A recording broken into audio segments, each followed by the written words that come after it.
ചെയ്യുന്ന കർമ്മം.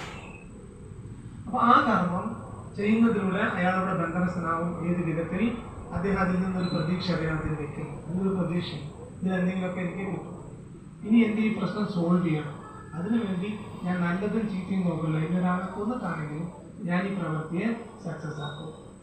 ഇത് വികർമ്മം. ആദ്യം പറഞ്ഞത് കർമ്മം, ഇപ്പൊ ഞാൻ പറഞ്ഞത് വികർമ്മം. എന്ത് ദ്രോഹപ്രവൃത്തി ചെയ്തും ഞാൻ എൻ്റെ ആഗ്രഹത്തെ സഫലീകരിക്കാൻ ശ്രമിക്കും, അല്ലെങ്കിൽ ഈ പ്രശ്നത്തിനെ പരിഹരിക്കാൻ ശ്രമിക്കും. അതാണ് എന്ത് വികർമ്മം. അങ്ങനെ ചെയ്താൽ എന്ത് സംഭവിക്കും? കൊടും പാപം അല്ലേ? അത് പാപമായി മാറും. മറ്റൊരു കർമ്മം നമ്മളെ ബന്ധിക്കുമ്പോൾ ഇത് പാപം, അത് നമ്മളെ കൂടുതലായിട്ട് വിഷമിപ്പിക്കും ഭാവിയിൽ. ഇനി അകർമ്മം, മൂന്നാമത്തത് അകർമ്മം. ഈ അകർമ്മം എന്താണ്? അകർമ്മമാണ് ഒരു വ്യക്തി, അല്ലെങ്കിൽ ഈ പറയുന്ന ഈ ശ്ലോകത്തിൽ പറയുന്ന ആ വ്യക്തിയുടെ ഭാവം അദ്ദേഹത്തിന് അറിയാം. മറ്റ് രണ്ട് രീതികളും തന്നെ എന്ത് ചെയ്യും? ഇവിടെ ബന്ധിക്കും. പക്ഷെ ആ ബന്ധനത്തിൽ ആവാത്ത രീതിയിൽ ഞാൻ ഈ പ്രശ്നത്തിനെ പരിഹരിക്കണം. അതിനെനിക്ക് കഴിവുണ്ടോ? അത് ആർക്ക് ബോധ്യമുണ്ട്? കഴിവില്ല എന്ന് ആർക്ക് ബോധ്യമുണ്ട്? ഒരു ഭക്തന് ബോധ്യമുണ്ട്. അപ്പൊ അദ്ദേഹം ആരെ ആശ്രയിക്കും? ഭഗവാനെ ആശ്രയിക്കും.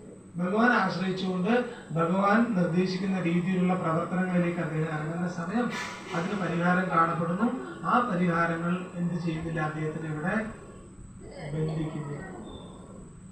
നമുക്കൊരു വിഷമം വരുന്നു. ഈ വിഷമങ്ങൾ ആർക്കാണ് ഇല്ലാത്തത്? എന്ത് നമ്മൾ ചെയ്താലും ആ വിഷമത്തിന്റെ ഒരു സമയമുണ്ട്. ആ സമയം ആകാതെ അത് വിട്ടുമാറില്ല അല്ലെ? നിങ്ങൾ പൈസ ചെലവാക്കിയാലും ശരി, ഇനി ഒരാൾ ഉപദ്രവിച്ചാലും ശരി, നിങ്ങൾ ഡ്യൂറേഷൻ ആവുന്നത് വരെ ആ ദുഃഖം നമ്മളെ തന്നെ നിൽക്കും. അത് തന്നെ നമ്മൾ ആ സമയം ഭഗവാനെ ചിന്തിച്ചുകൊണ്ടിരിക്കുകയാണെങ്കിൽ ആ സമയം ഈ ദുഃഖത്തിന് കാരണം ഇത് എൻ്റെ ക്രിയം, എൻ്റെ പ്രവൃത്തി കൊണ്ട് എനിക്ക് ഭവിച്ചിട്ടുള്ള ദുഃഖകരമായിട്ടുള്ള കാര്യമാണ് എന്ന് ഞാൻ മനസ്സിലാക്കി വളരെ സമാധാനപൂർവമായി ആ പ്രശ്നത്തിനെ പരിഹരിക്കാൻ ശ്രമിക്കുമ്പോൾ അത് ഒരു തരത്തിലും ആർക്കും ഉപദ്രവകരമല്ലാതെ അത് സോൾവായി പോവും. അതുകൊണ്ട് അദ്ദേഹത്തിന് സമാധാനം ഉണ്ടാവും. അതുവഴി മറ്റൊരാൾക്ക് എന്തെങ്കിലും പ്രശ്നം ഉണ്ടാകാൻ സാധ്യത എന്തെങ്കിലും അത് ഇല്ലായ്മ ചെയ്യപ്പെടുകയും ചെയ്യും. ടോട്ടലി പീസ്, ടോട്ടലി സമാധാനം. പക്ഷെ കർമ്മം കൊണ്ട് അദ്ദേഹം അതിന് ജയിക്കാനായിട്ട് ശ്രമിക്കുമ്പോൾ അദ്ദേഹം ആ പ്രവൃത്തിയിലൂടെ പലരിൽ നിന്നും സഹായം നേടുകയും ആ സഹായത്തിന് അദ്ദേഹം പ്രതിഫലം കൊടുക്കേണ്ടി വരികയും ഇനി അല്ലെങ്കിൽ പലരെയും സഹായിക്കേണ്ടി വരികയും അതുവഴി അവരിൽ നിന്ന് സഹായം പ്രതീക്ഷിക്കുകയും ചെയ്യുന്നതുകൊണ്ട് അദ്ദേഹത്തിന് എന്ത് സംഭവിക്കുന്നു? അവിടെ ആ കർമ്മത്തിൽ ബന്ധനസ്ഥനാവാനുള്ള സാധ്യതകളുണ്ട്. ഈ ഭക്തൻ ഇത് രണ്ടിനെയും തിരിച്ചറിയും. ഇതിനെ രണ്ടിനെയല്ല, ആക്ച്വലി മൂന്നിന് ക്രിയമാണ്. ഈ കർമ്മത്തിന് മൂന്നായിട്ട് വിഭാഗിച്ചാൽ ആ മൂന്ന് വിഷയങ്ങളെയും അതിപ്പോൾ ഭഗവാൻ ഇനി വരുന്ന സമയങ്ങളിൽ പറയുന്നതിന് വേർതിരിച്ചറിയണം മുഴുവൻ എന്ന് പറയുന്നുണ്ട്. ഓക്കെ, അപ്പോൾ അങ്ങനെ ഒരുവൻ ഈ തത്വത്തെ മനസ്സിലാക്കിയത് എന്താണ് തത്വം? ആ തത്വവിത്ത് എന്ന് പറയുന്ന ആ ഒരു വിഷയത്തിനെ ഇവിടെ പ്രഭുപാദ് എടുത്ത് പറയുന്നത് എന്താണ്? ഈ തത്വവിത്തായിട്ടുള്ള ഒരാൾ ആരാണ് എന്നതിനെ കുറിച്ച് പറയണം. ഭഗവാൻ എന്ന് പറയുന്ന ആ ഒരു സംവിധാനത്തെ മനസ്സിലാക്കാൻ മൂന്ന് വിധമാണ്, മൂന്ന് രീതികളാണ്. എന്തൊക്കെയാണത്? ഒന്ന് ബ്രഹ്മം, ഇന്നൊന്ന് പരബ്രഹ്മം, മറ്റൊന്ന് ഭഗവാനിധി. അപ്പൊ ഈ ബ്രഹ്മം, പരമാത്മ, ഭഗവാനിധി, ഈ മൂന്ന് രീതിയിലാണ് ഒരുവൻ ഭഗവാനെ മനസ്സിലാക്കുക. അത് ഈ മൂന്ന് രീതിയിൽ മനസ്സിലാക്കുന്നതിനെയും ഭഗവാനെ മനസ്സിലാക്കി കഴിഞ്ഞാൽ എന്തിനെയൊക്കെ മനസ്സിലാക്കാൻ സാധിക്കും? പരബ്രഹ്മത്തെയും മനസ്സിലാക്കാം, ബ്രഹ്മത്തെയും മനസ്സിലാക്കാം. പക്ഷെ ബ്രഹ്മത്തെ മാത്രം മനസ്സിലാക്കിയാൽ എന്ത് സംഭവിക്കുന്നു? ഭഗവാനെ മനസ്സിലാക്കാൻ സാധിക്കില്ല, പരമാത്മാവിനെ അറിയാൻ കഴിയില്ല. നമ്മൾ സൂര്യന്റെ രശ്മിനെ എടുത്തിട്ട് ഒരു സൂര്യന്റെ രശ്മി, സൂര്യനുടെ ഒളി നമ്മുടെ അടുത്തേക്ക് വരണം. അത് ഒരെണ്ണത്തിന് എടുത്തിട്ട് ഇതിനെ നമ്മൾ പരിശോധിച്ചിട്ട് പറയണം, ഇതാണ് നമുക്ക് എല്ലാവിധ ശക്തി ഇതെന്ന്, ഇതാണ് ഭഗവാൻ എന്ന് പറഞ്ഞാൽ അത്, അല്ലെങ്കിൽ ഇതാണ് സൂര്യൻ, ഈ സൂര്യന്റെ പരമമായിട്ടുള്ള ശക്തി ഇതാണെന്ന് പറഞ്ഞാൽ ശരിയാവോ?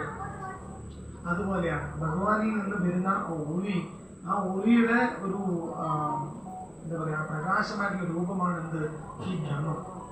ഈ ബ്രഹ്മത്തിന് നമ്മൾ പോയി ചേർന്ന് കഴിഞ്ഞാൽ ബ്രഹ്മത്തിന് കൂടിയാണ് എല്ലാം വെളിയിലേക്ക് വരുന്നത്.